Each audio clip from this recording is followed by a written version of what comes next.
बहुत समय पहले की बात है। कासगंज नामक एक सुंदर सा गांव हुआ करता था। उस गांव में एक लकड़हारा रहता था जिसका नाम रामू था। रामू बहुत ही ईमानदार और मेहनती था। वह हमेशा अपने काम से खुश रहता था। उसके पास ज्यादा पैसे नहीं थे, लेकिन वह अपनी जिंदगी से संतुष्ट था। रामू के परिवार में उसकी पत्नी और उसके 2 बच्चे थे। रामू सेठ लालचंद के यहाँ लकड़ी काटने का काम करता था और लकड़ी काटने के बदले में सेठ लालचंद रामू को पैसे देता था, जिससे रामू और उसके परिवार का जीवन व्यापन होता था। सुमन, मैं काम पर जा रहा हूँ। आज बहुत देर हो गया है, तो तुम बच्चों को स्कूल छोड़ाना। जी, स्कूल तो मैं छोड़ आऊंगी, लेकिन मोनू और चिंकी पिछले 2 दिन से कह रहे हैं कि उनके स्कूल की टीचर स्कूल की फीस मंगा रही है। हाँ, तो जाकर दे आओ ना स्कूल की फीस। अजी कहाँ से दूं? आप जो पगार लाते हैं उसमें मुश्किल से तो घर चल पाता है। अब उतनी सी तनख्वाह में मैं बच्चों की फीस का इंतजाम कैसे करूं? अजी मैं एक बात आपको साफ साफ कह देती हूँ, आप सेठ लालचंद जी से पगार बढ़ाने की बात कहिए। दिन पर दिन खर्च बढ़ता जा रहा है। बाजार में अगर सब्जी लेने निकलो तो सब्जियों के दाम आसमान छू रहे हैं, और बच्चों की पढ़ाई का खर्चा, घर का खर्चा अब इतनी कम तनख्वाह में कैसे गुजारा होगा? ठीक है, मैं आज ही सेठ जी से थोड़ा पगार बढ़ाने की बात करता हूँ। इतना कहकर रामू काम पर चला जाता है।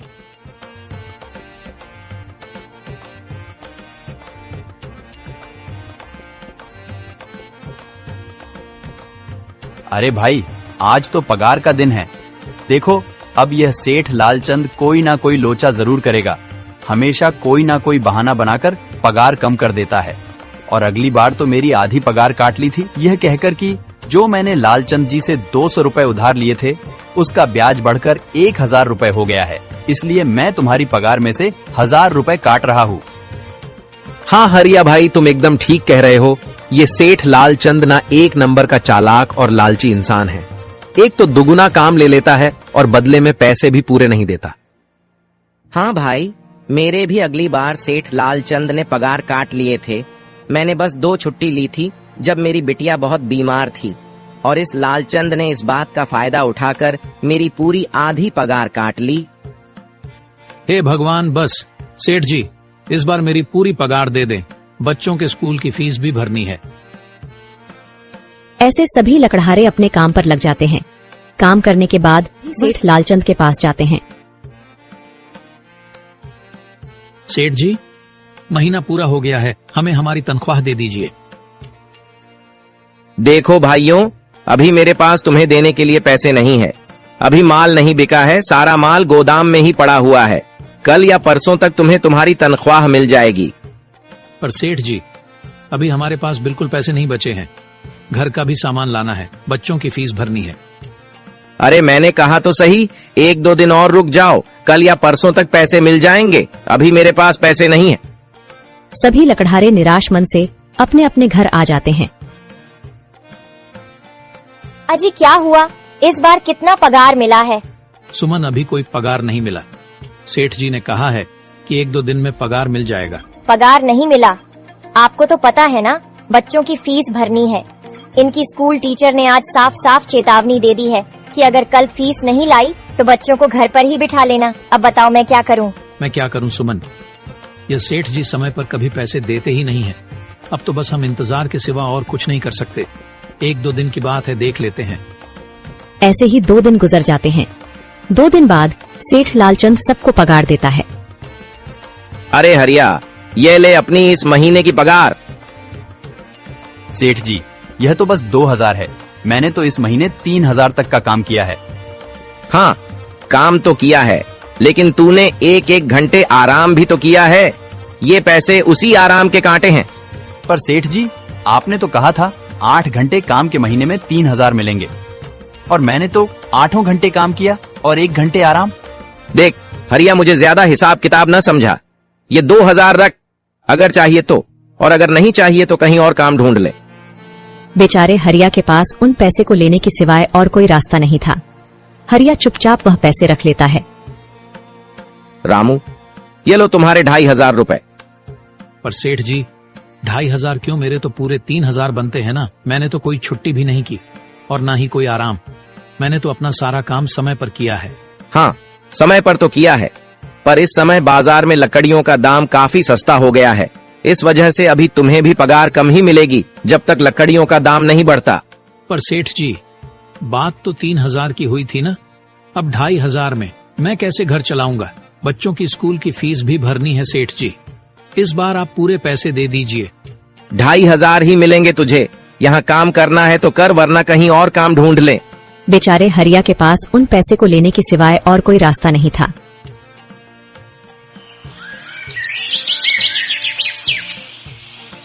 अरे भाई, यह सेठ लालचंद एक नंबर का बेईमान इंसान है। सारे पैसे अपने जेब में भर लेता है और बहाने बनाता है कि लकड़ियों के दाम सस्ते हो गए हैं। देख लेना, हम गरीबों की किसी न किसी दिन इसे जरूर हाय लगेगी। नहीं हरिया, ऐसे नहीं कहते। वह हमारे अन्नदाता है, आखिर उन्हीं के वजह से तो हमारा घर चल रहा है। अरे काहे का अन्नदाता? काम के पूरे पैसे तो देता नहीं है। पूरे महीने मेहनत करके भी क्या मिलते हैं? बस ये 2000 रुपए, इसमें घर खर्च कैसे चलाएं? ऐसे तो हम कभी तरक्की नहीं कर पाएंगे। और हम कर भी क्या सकते हैं हरिया? हमें लकड़ी काटने की सिवा और कोई काम कहाँ आता है? और कोई काम खोलना भी चाहे तो उसके लिए हमारे पास इतने पैसे कहाँ हैं? अब जो भी हो, हमारा तो बस ये सेठ लालचंद ही सहारा है ना। कुछ देर बातें करने के बाद अपने घर की ओर निकल पड़ते हैं। जी आ गए आप। कितनी पगार मिला है? सुमन, इस बार सेठ जी ने बस 2500 रुपए ही दिए हैं। बस 2000? इतने में कैसे घर चलाएंगे? बच्चों की फीस में ही 1000 रुपए निकल जाएंगे, फिर 1500 में क्या क्या करेंगे? अब मैं क्या कहूँ सुमन, अब तुम्हें इसी में ही गुजारा करना होगा। तुम सबसे पहले बच्चों की फीस भर देना, इसके बाद बाकी का मैं देखता हूँ। अजी आप क्या देख लोगे? सेठ जी से पूरे पैसे तो मांगे नहीं गए आपसे? नहीं सुमन, मैंने सेठ जी से पैसों के लिए कहा था, पर सेठ जी ने साफ इनकार कर दिया और कहा, यह लेना है तो लो, वरना कहीं और काम ढूंढ सकते हो। मैं सोच रहा हूं कि लकड़ी काटने के बाद मैं कहीं और भी काम ढूंढ लूं। सेठ जी के यहां से काम करने के बाद मैं दूसरी जगह पर काम किया करूंगा, इससे कुछ ज्यादा आमदनी हो जाएगी। आज ही मैं सेठ जी के यहां पर काम करने के बाद और भी जगह काम ढूंढने जाऊंगा।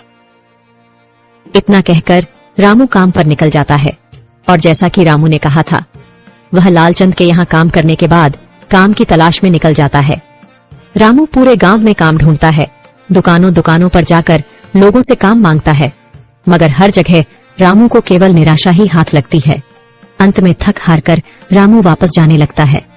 तभी वह देखता है कि अचानक बहुत सारे भैंसों का झुंड उसकी तरफ दौड़े आ रहा है। यह देखकर रामू बहुत डर जाता है। वह इधर उधर देखता है तो उसे एक गुफा दिखती है और वह गुफा में जाकर छुप जाता है। जब भैंसों का झुंड वहां से निकल जाता है, तब रामू की जान में जान आती है। हे भगवान, आज तो बाल बाल बच गया मैं, वरना आज तो मैं इन भैंसों के पैरों तलों तो कुचला ही जाता। पर यह मैं कहाँ आ गया?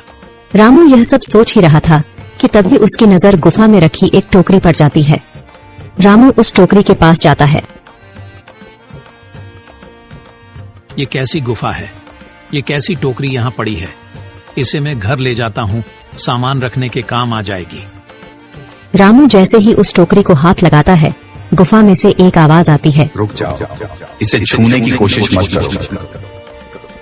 यह आवाज सुनकर रामू एकदम पीछे हट जाता है। तभी गुफा में एक जिन्न प्रकट हो जाता है और वह रामू से कहता है, कौन हो तुम और मेरी गुफा में क्या कर रहे हो? मुझे माफ करना, आप जो भी हो। कुछ भैंसों का झुंड मेरे पीछे पड़ गया था और उनसे बचने के लिए मैं इस गुफा में आकर छिप गया और फिर मेरी नजर इस टोकरी पर गई। माफ कीजिए, मुझे लगा यहाँ कोई नहीं है तो यह टोकरी किसी की नहीं होगी, इसलिए मैंने इसे छुआ। रामू, तुम्हें डरने की जरूरत नहीं है। मैं तुम्हारे बारे में सब जानता हूँ। मेरी नजर एक बार भी जिस पर पड़ जाती है, मैं उसका इतिहास अपनी खुली आंखों से देख सकता हूँ। पर आप है कौन और आप इतने विचित्र क्यों दिखाई पड़ रहे हैं? आप अपना परिचय दीजिए। कौन है आप? मैं एक जिन हूँ और मैं कई सालों से इस गुफा की रक्षा कर रहा हूँ। यह गुफा मेरे पूर्वजों की है। इस गुफा में केवल वही इंसान घुस सकता है जिसका मन बिल्कुल पवित्र हो। अगर तुम अपवित्र होते तो तुम इस गुफा में कभी नहीं घुस पाते। तुम एक सच्चे इंसान हो, इसलिए तुम इस गुफा में घुस पाए और इस टोकरी को छू पाए। अब तुमने इस टोकरी को छुआ है तो यह टोकरी तुम्हारी हुई।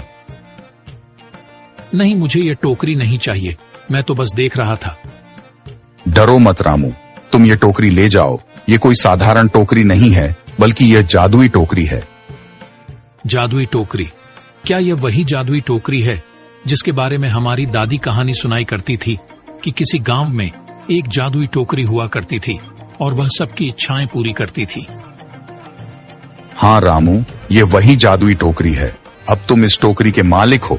तुम इसके इस्तेमाल से अपनी स्थिति सुधार सकते हो, पर याद रखना, तुम जो भी वस्तु इस टोकरी में एक बार डालोगे, वह चीज ही तुम्हें बार बार इस टोकरी में डालनी होगी।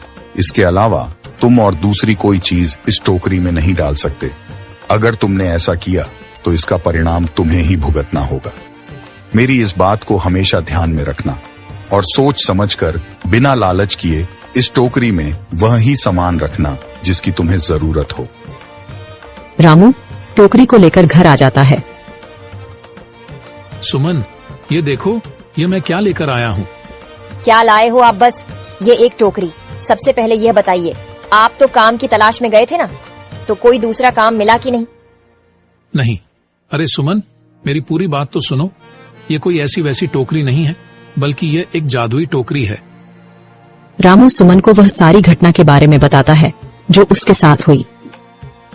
अच्छा, तो आपका कहने का मतलब है कि इस टोकरी में हमें कोई ऐसी चीज डालनी होगी जिसकी हमें सबसे ज्यादा जरूरत हो। हाँ सुमन, हमें सोच समझकर ही इसमें कोई चीज डालनी होगी। रामू थोड़ी देर सोचता है, फिर उसका ध्यान उन लकड़ियों पर जाता है जो एक बार उसने सुमन को रखने को दी थी। सुमन, तुम्हें याद है, एक बार मैं जंगलों में लकड़ियां काटने गया था तो मुझे एक चंदन की लकड़ी मिली थी और वह मैंने तुम्हें लाकर दे दी थी। हाँ, दी तो थी। तो तुम उस लकड़ी को ले आओ। हम उस चंदन की लकड़ी को ही इसमें डालेंगे और उस लकड़ी से अपना एक व्यापार शुरू करेंगे। सुमन चंदन की लकड़ी को ले आती है और उसे टोकरी में डाल देती है।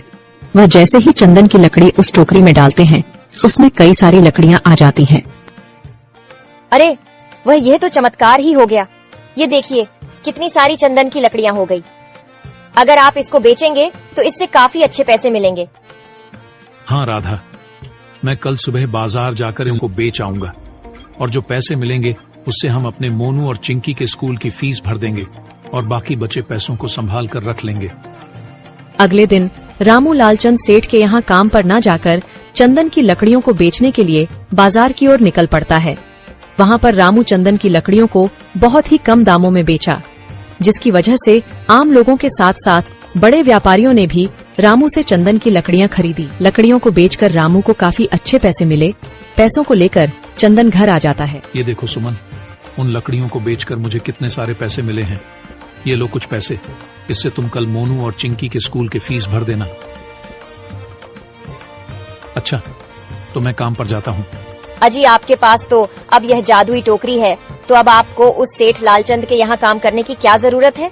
हाँ सुमन, मैं सेठ लालचंद जी के यहाँ काम पर नहीं जा रहा, बल्कि मैं तो वहाँ पर जो काम कर रहे बाकी के लकड़हारे हैं उन्हें ये खुशी की खबर देने जा रहा हूँ, क्योंकि सेठ लालचंद जी से मेरे साथ साथ वह लकड़हारे भी बहुत परेशान थे। इसलिए अगर मेरा भला हो रहा है तो क्यों ना मैं उन सभी का भला करूं। वह सभी बहुत ईमानदार लकड़हारे हैं, वह सभी बहुत मेहनत से काम करते हैं, मगर लालचंद ने कभी भी उनको उनकी मेहनत के सही पैसे नहीं दिए। इसलिए मैंने सोचा है क्यों ना मैं उनको अपने इस काम में शामिल कर लूं। हाँ जी, बात तो आपकी बिल्कुल सही है। अगर आप सभी लोग एक साथ मिलकर काम करेंगे तो हम सब बहुत जल्द ही तरक्की हासिल कर लेंगे।